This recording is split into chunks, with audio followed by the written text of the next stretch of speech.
my name's Phil. I'm from a company called Prosper, and we're going to be helping to facilitate today's event. I'd just like to first, I guess, begin by acknowledging the traditional owners of the land on which we meet today, even though it is online. But I would also like to pay my respects to elders past, present, and emerging as well. And I guess before I do jump into anything today, I want to sort of set a bit of an agenda for what today is going to look like. Because it is an online setting, look, the more interaction we can have is really going to determine the amount of value we can really get out of today. So there's a Q&A box at the bottom of your screen. So if anybody has any questions, look, feel free to use that. If we've got a host of different organizations that are going to be on today as well. So if you have a question for a specific type of company, or specific company, I should say, feel free just to say, hey, for example, Healthcare Australia, or hey, Ramsay Health Care, or hey, APM Group, and then ask your question, just so I know who to target that question at. So feel free to always be asking questions, plenty of time to ask. And the first part of today will be a bit of a panel session. So we're going to get a few people today and basically hit them with some questions, and hopefully that will elicit some value for everyone on the call in the allied health space. And then after that, we're actually going to get everyone who's going to be presented today on the panel session, and also a few extras to jump on and sort of just give a bit of a TED talk around, what their organization does, what they're about, and really why you'd be wanting to get into the industry. So I first want to kick it off with the panel session. And to start that off, I'm going to bring on, first off, Kim Lally, who is the Workforce Programs Coordinator for Ramsay Healthcare. So I'm going to spotlight you in. Hey, Kim, how are you? Nope, we'll get off mute. Don't worry. It's old now, isn't it? Yeah, literally. I feel like the most common thing I asked people, or was saying to people in 2020 was, sorry, you're on mute. But it still happened in 2021, so all good. Thanks for joining me today, Kim. I appreciate it. Phil. Also going to bring in, I believe, Kat Johnston. So I'm going to add you in here as well. Hey, Kat, how are you? Hey guys, I'm good, thanks, Phil. How are you? I'm good, thank you. Doing well. And I believe for Healthcare Australia, I believe we were going to have Natasha Armstrong, but I've got a few other people here from Healthcare Australia. I'm just going to bring you in for a second, Jade. And I'm just going to pick your brain about something first. But Jade, do you know, would you like to be on the panel session for today, or would you for Tiffany? Or I've got a couple of people from Healthcare Australia who are on, so I'm not too sure who would like to answer. So I think, well, Natasha had kind of been the one who was chosen to go on the panel session today. Yep. So that's okay. I'm just trying to let's see if she's in here today. So just bear with me. Actually, while I'm doing that, we just wrote to her there, and I think she said that she is here, but I can just write to her. Yeah, that's right. Well, what I might do, I've got a question for the team. I'll work that out on the back end. But I guess the first question, I might get you to kick us off, Kim. Even just starting with introducing yourself, and also a little bit about what Ramsay Healthcare does. And I might sort of just pass the baton around to Kat after, and hopefully we can get Natasha on as well by it comes full circle. So go for it, Kim. No problem. Hi, everyone. As Phil mentioned, my name's Kim Lally. I am the New South Wales Workforce Programs Coordinator for Ramsay Healthcare. Who is Ramsay Healthcare? We're the largest provider of private healthcare in Australia, and we have a range of different divisions of our business. So we have the acute in-hospital care, which most people are familiar with, but we also have obstetrics, mental health, rehabilitation facilities, as well as our hospital in the home division, our Ramsay Retail Pharmacies division, as well as our Ramsay Allied Health outpatients division. So we're a fairly diverse business, and we are people caring for people, basically. So we really make it about looking after our staff and our patients. Awesome. Thanks for that, Kim. And how about yourself, Kat? Yeah, hi. I'm Kat. I'm a physiotherapist by background, so Allied Health as well. I work for the APM Group and have been here for just over 2 years now, actually. And it was my first role moving across into occupational rehab. Prior to that, I worked mostly in musculoskeletal private practice and for the military over in the UK. At the APM Group, we have multiple businesses that work across many sectors of the allied health community. We generally specialize in occupational rehabilitation as a rehabilitation provider. And that involves us working across various services and insurance portfolios to support both individual patients, but also the businesses and the insurers that are covering them to provide an optimal management solution to help everyone move forward and ideally help individuals return to work of some form or nature, depending on what their injury is and what they've been through.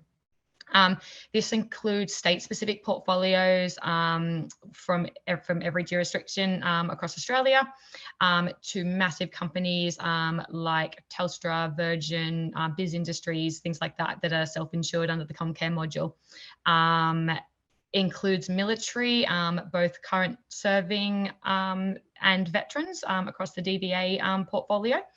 So you just work with a huge range of individuals, and there's always something that is kind of right for you. Whilst the role primarily focuses on, or the company primarily focuses on case management and return to work, we also do crossover and provide services such as mediation through our prov psychs and injury adjustment counselling, ADLs for OTs, and functional more clinical type services like functional capacity evaluations and pre-employment screening for our physical consultants. So yeah, we provide a huge range of services across the APM Group. Awesome. Thanks, Kat. Very well spoken. I believe I have Natasha here. I can see she's in the panel now, but I'm not sure if there she is. Yeah, I'm here. You're here. Yay. We made it. I actually don't know what happened there. Sorry about that. That's okay. Are you able to turn your video and then I can add you into the spotlight? Yeah. There we go. Perfect. So here is Natasha Armstrong. You finally snuck her in. So get her in. There we go. We're a team now. Beautiful. Hi. So I'm a recruitment consultant at Healthcare Australia based in Sydney. I recruit for the whole of Australia. Just to give you a bit of a background into Healthcare Australia and what we do. So we're a leading nation provider of allied health services in residential care, community care, NDIS, private practice, hospital, telehealth, wellness centres all across Australia wide. Basically, our main goal in all this is to keep our community safe. And the areas of allied health, just to give you an idea that we recruit for, are physiotherapy, occupational therapy, speech pathology, dietitians, osteopaths, exercise physiologists, psychologists, social workers, podiatrists. So as you can see, we cover all aspects of allied health, and we have a number of divisions that you as a new grad could potentially work in as well. Awesome. Thanks, Natasha. Appreciate it. So I guess a follow-up question to all that, and I just want to take a second to just remind everyone, hey, look, feel free to use the Q&A box if you do have any questions for anyone on the call. Feel free to type, but you can do it anonymously as well, so just feel free to do that. One of the first question, or second question, I guess, that I've got though is, out of all the pieces of advice that you could give a student who would be aspiring to work for an organization in this sector primarily, which is that allied health sector, what bit of advice would you tend to give to students and people that are in their second, third, or even fourth year of uni, thinking or even looking to get into this space? I might start with you, Kim. There we go again. Basically, the biggest piece of advice I can give anybody willing to work in the healthcare space is to be authentic and just be the best be the best you that you can possibly be. So always put your best foot forward, be assertive, be proactive, and take initiative where it's required. Just being proactive. Absolutely, absolutely. And just, anticipation is a big thing when you're making sure that you're trying to break into the healthcare field.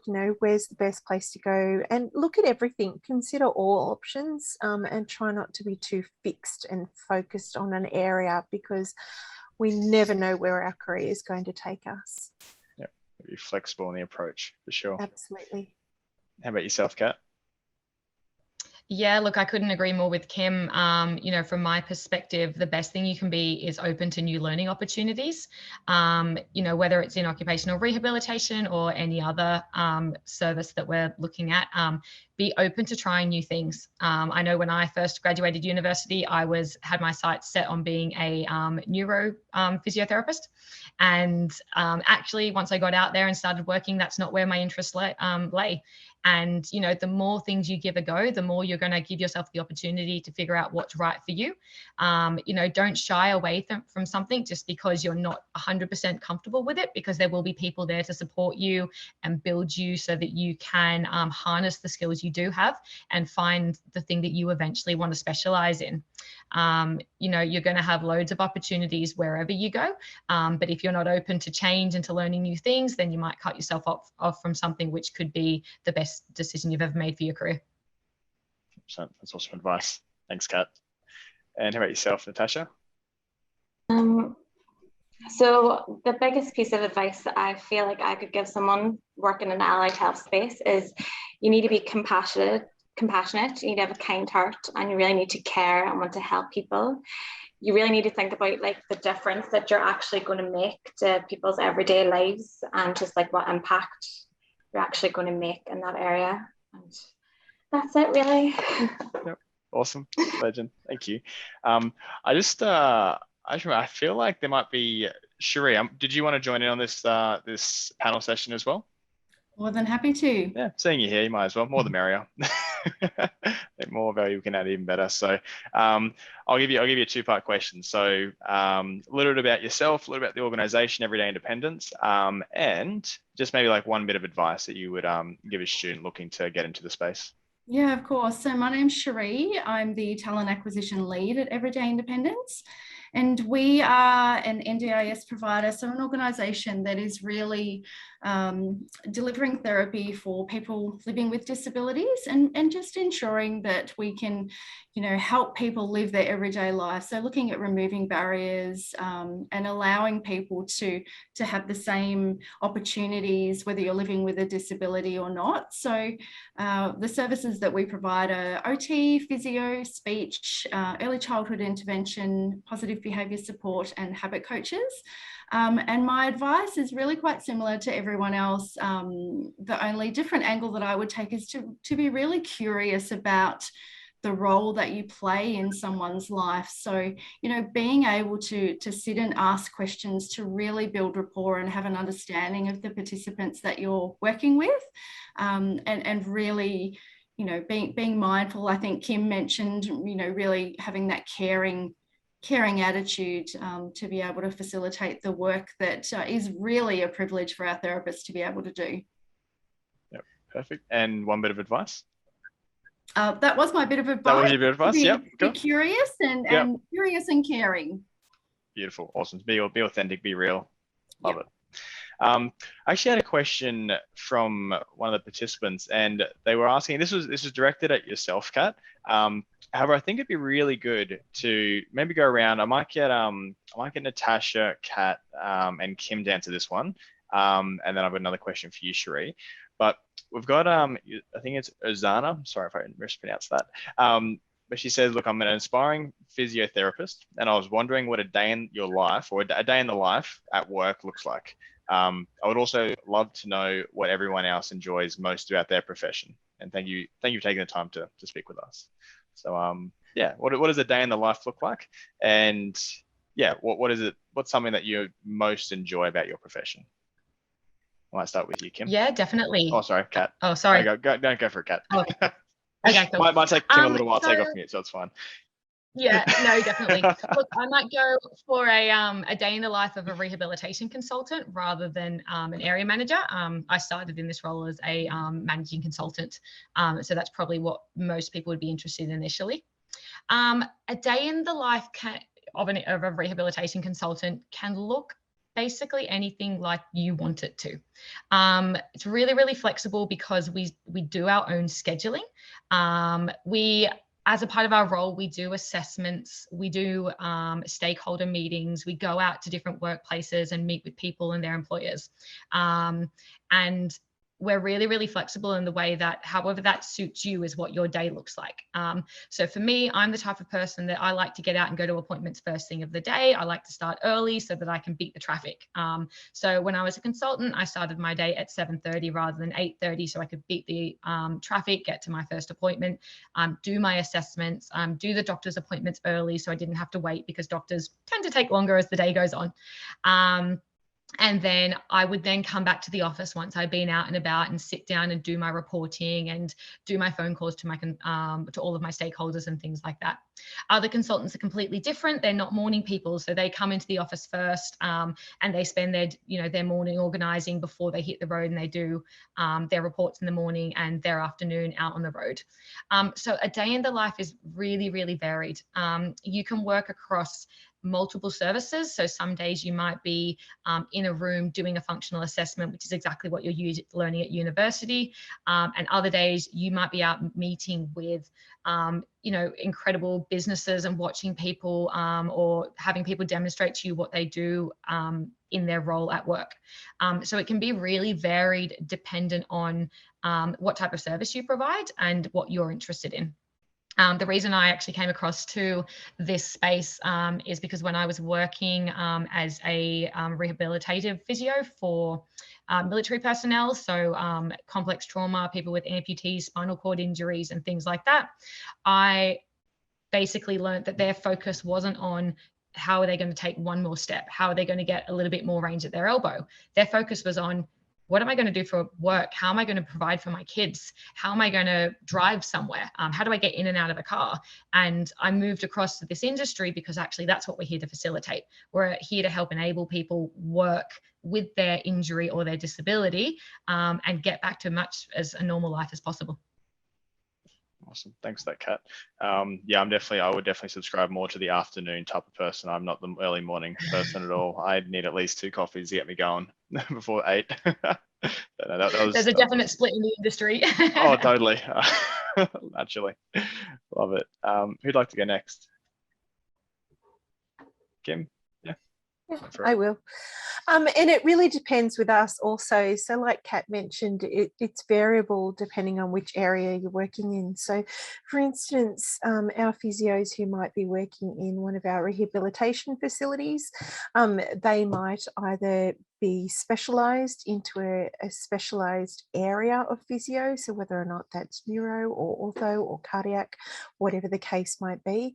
They might be outpatient physiotherapists, so they're working with the patients who are at home, but they're coming in for rehabilitative services, whether or not that includes hydrotherapy, whether that includes gym work, or what other areas that they're having to actually do.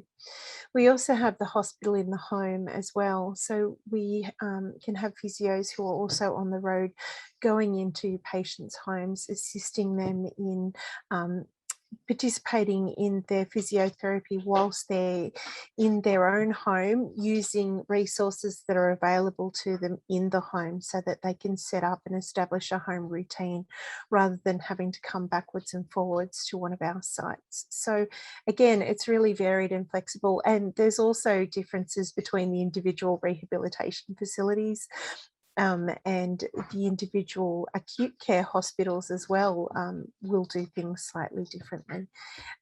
It's an inevitable lucky dip, I guess, as to what you do, because there's so many options for you out there. Awesome. Thanks for that, Kim. Appreciate that. I might direct a different question to you, Natasha, just going on the back end of that. What are some types of questions that I could ask as a student going into interviews, which would sort of allow me to know that I'm going into the right type of organization for what I'm looking for? Well, probably the most common questions I get asked are, what's the caseload? Basically, that's the most important.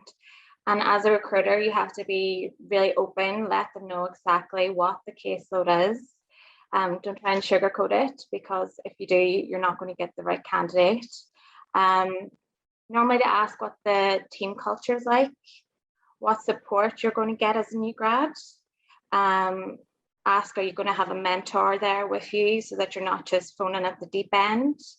What training is going to be provided for you?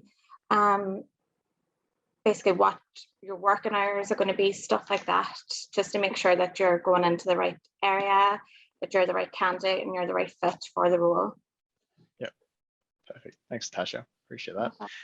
And Cherie, I've got a question here as well. So as a second year student, do you have any suggestions on the types of activities I could be doing now that a future employer would look positively on? And although they're in a second year, but I think this could be even like first year, second, third, and even fourth year. But for a typical student currently studying, what are some things which they could be doing now which would make them, I guess, more attractive to a prospective employer? Yeah, look, I think for everyday independence, what we're looking for, and I know this is difficult sometimes with placements, you don't necessarily get to choose your placement, but for us, what we would be looking for is someone who, you know, has maybe done some community work in disability or something like that, if they've worked as a disability support worker. You know, as I said, sometimes you are not able to choose your placements, so we appreciate that that's, you know, not necessarily something that we can see on your resume, but certainly those extra curricular activities, if you like, in terms of volunteering, those types of things, I think would be really beneficial and things that we're looking for from students. Yeah, perfect. Awesome. Thanks, Cherie. What would you say are the key qualities of your best? We've got here physiotherapist in your company. I'm going to take that a step back and say occupational therapist. Anything in the allied health space. What are the key qualities that makes the difference between somebody that does really well in the industry and somebody that does well, but you know, obviously you can see a sort of a bit of a difference between the two. Yeah. I think that you know, not necessarily discipline specific, just a therapist in general is, you know, being a go-getter, being really curious, being prepared to, you know, take on a challenge when they're faced with one. And, you know, I talk about being really curious and passionate. And for us, they're really, really key factors in what we're looking for. So, you know, having those soft skills is something that we really admire, you know, being able to adapt and be really nimble with focus. Certainly for us, an organisation, you know, we're quite an innovative organisation and really open to change. So students who are coming in and have those qualities are, you know, really fantastic in our opinion. Yeah, awesome. Does anyone else have anything they'd like to add to that question as well? I feel like it was a very yeah, it was a good question. I would just like to say flexibility. Flexibility is massive, and just not being fixed in your focus on things, because your day is always so different. It's not always run of the mill. Things will be different from moment to moment sometimes, and it's just being able to roll with those changes and be able to adapt on the fly, basically, especially in the current health climate. Things change so radically quickly at the moment. It's important to really have a really good focus on flexibility. Yeah, awesome. And and I'd probably just add to the flexibility as well. You know, coming into roles, a lot of allied health, we will go into roles where somebody else does all of our timetabling for us. But coming into these, you know, to occupational rehab or to one of the other allied service where you're not having an appointment book in, it's being good at timetabling, being good at managing what you do have on, and, you know, making sure that you've got a system that works for you, and that you can communicate with your manager or your subject matter expert or whoever it is that is helping you when workload does get high, so that you can be really kind of open and honest and make sure that everything is working right. If you've got good communication skills, you'll do really well. Yeah. think that travels into I think most industries having communication, especially in today's economical system. It's yeah, so important to have those soft skills. So I appreciate that. If I was to I guess for students who land a job with you, like what advice would you give them to actually help them, I guess, survive, but also how to thrive in their first year? Because most students on this call are going to be looking to work for companies just like everyone on this call. And when they go into it, what bit of advice, you know, would you give to actually help them do really well in that first year? Who would like to go first? I can. I would say don't be afraid to ask questions.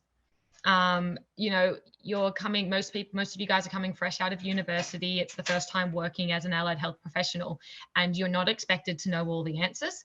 But if you don't ask questions, your manager, your supervisor won't know when to help you. You know, in my opinion, there's no such thing as a stupid question except for the question you don't ask. If you're in a big group setting and no one's saying anything and you're thinking, oh, I've got a really dumb question, half of the room is probably also thinking that. Be the person who asks the question.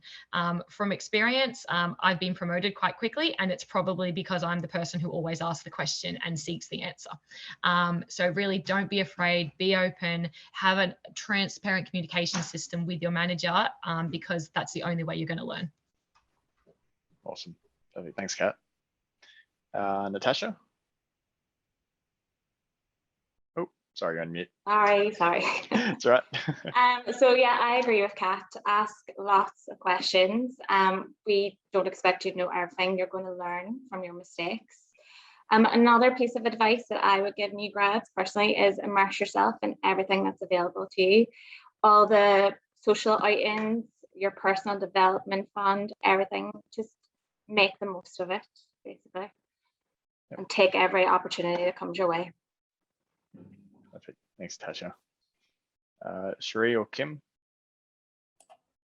Yeah, I would definitely agree with Natasha and Kat in terms of asking questions. You know, for us, we have a lot of support structures around for new grads, and I think it's really just about being self-aware to know when to tap into those support structures. You know, as Kat said, the only stupid question is the one that you don't ask. So we would hate to think that people, you know, don't have that self-awareness to be able to ask the questions that they need to. And equally, as Natasha said, you know, just jump into everything, take every opportunity that comes towards you, all the social gatherings, all the mentoring groups that you can drop into, all of those types of things are really, really important, and really, you know, form really fantastic working relationships with your teammates, and you know, have that really collaborative focus moving forward. Awesome. Thanks, Cherie. Yeah, I completely agree. Be a sponge, suck it all up as much as you can. The second biggest piece of advice I could give is to be respectful of your colleagues, and be mindful of how you fit into a team, because team dynamics are interesting creatures, and it's really important for you to be able to blend into your team environment well and understand the dynamic before you start to try and make too many changes. I guess quite frequently I see graduates come in who have so much potential and so much to give, but they get really overly passionate, I guess, sometimes, and try and make changes that they really don't really understand how the organisation or how that particular unit or team is functioning. So really take the opportunity to understand the nature of the team that you're working in, and use those relationships well to be able to make changes you need, because it's usually what I hear the most from graduates. I need to be able to feel like I'm making some change, I'm making a difference. So be very, very careful and mindful of how you do that, but be a sponge, soak it all in. And everyone has something to bring, you know, even if you've been working at McDonald's for the last 3 years or 5 years through your degree, those skills are transferable, you know, so really be mindful of those transferable skills as well. I think that first and even second year, or even, I think it's probably just a good rule of thumb, but if you can, especially at the start, talk 20% of the time, and then just listen for 80% of the time, you'll go in there and you'll come out a different person. But sometimes we go in, we are so passionate about something, all we want to do is talk and talk and talk, but we don't give everyone the chance to actually listen to them. So listening is one of the most powerful things ever. So yeah, appreciate everyone sharing that. Is there any particular information or references that you sort of look for in applications? It's sort of a two-part question from Sophie, but and do graduates practice straight away, or is there a teething period or like a theory period before they actually start to practice? Let's go with Kat. Yeah, two great questions. I guess with respect to do graduates start to like practice, I guess, straight away. We have a bit of a system where we like every service you will perform to be shadowed first. So when you first come on board, you might be given quite a few different buddies or mentors for a number of different services. And we would expect that you have the opportunity to shadow 1 or 2 or 3 or more if you need to services until you're ready to take them on. And then we would transition over and you would be shadowed by somebody else. So it's kind of a two-part process. It's different for every single individual because some people pick it up really quickly and they're really confident, and others need a little bit more time to actually observe first before they try that new activity or that new service or that new assessment. One thing I would say on that perspective though is even those who are really shy and don't have so much confidence, you don't turn that learning into something concrete until you try it yourself. So, once you've seen it a couple of times, that's the time really to put your hand up and go, all right, I'm ready to take it on my own, because there's only so much you can absorb from watching. Once you start doing it, makes a big difference. The other question was more to do with, I guess, interviewing perspective. What I would say is we're not looking for people who have done everything. As a new graduate interviewing for a new role, we're not expecting you to be experienced in the services we provide. And if you're asked a question where you are required to show evidence that you've had experience, we completely acknowledge that you're coming from university, you may have not had that opportunity, but instead you could focus on, well, I haven't come across this before, but this is how I would manage it if I came across that situation. So we're not looking for people who know everything. We're looking for people who are open to learning, but are also proactive and can strategize and come up with solutions when they don't necessarily know the answer. Yep, perfect. I hope that answers both questions. Yeah, no, that was great. That was really good. I might, was there anything else that someone wanted to add into that? There's like a lot of questions here. I'm not definitely going to get through all of them, but is there anything else anyone wanted to add to that one? Cool. So I guess probably the second to last question would be that if a student is studying, there was one question here that if a student was studying like a medical science degree, would they still have the ability to get into allied health, whether it was a physiotherapist role or speech pathologist role, occupational therapist role, or will they be limited to whatever they've studied? I guess would be the question. If anyone can go. I mean, I think I'm probably not well placed to answer this question, but I think it would, depending on what you've studied and what you're interested in getting into, it will depend on the registration body and what their requirements are. So, for example, I'm a physiotherapist. So if I wanted to practice as a physiotherapist, you'd have to do some form of bridging or master's after you've done the social sciences or the biomed degree or whatever it was that you've done. But I think it's very discipline specific and based on that organization's registration processes. Perfect. Makes sense. Anything you want to add in, Sheree? Yeah, I was just going to say that, there's a potential pathway with us for our habit coaches, which are essentially an allied health assistant. So that could be an opportunity. But as Kat said, the registration for physio, speech, OT obviously have the governing bodies that are out of our control. So, that there would need to be requirements met there. Yeah, perfect. Thank you for that. Awesome. So final question is in 1, 2, 3 sentences, why should students apply for your organization? And before I sort of go through everyone, I'm actually going to link all their opportunities into the chat box. So anybody that's on the call that would be interested in applying for any of the organizations you see, there'll be a chat link, so you'll be able to jump onto that and apply. But might start with Kim, and then we'll sort of cycle around.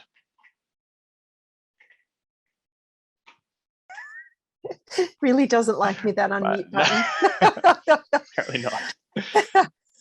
Why work for us? Basically, I guess the biggest thing is the culture that we have, the opportunities that we have, the sense of belonging, and just the support that people receive when they're doing a graduate or a fellowship program with us. We, as I mentioned earlier, our philosophy is basically people caring for people. So we need to make sure that we support our people well, and that they get the support, the supervision, and the nurturing that they need to be able to become the best practitioner that they can be. Awesome. Thanks, Kim. Kat? Yeah, why work for the APM Group? I guess my first response is because we have so many companies working on so many different services for so many different allied health professionals that there is just every opportunity you could possibly imagine out there for you.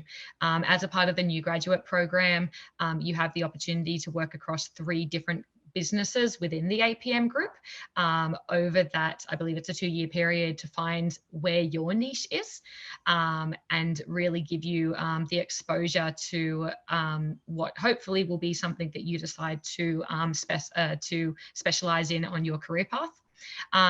You know, we've got so many support networks. Every different portfolio has a subject matter expert. So not only do you have your buddies and your mentors, but you also have a specific person to go to for that specific service. So there'll always be someone there to help you. And that doesn't matter if you're a new grad or if you've been at the company for 10 years, because you always need to ask questions and there's always space for learning.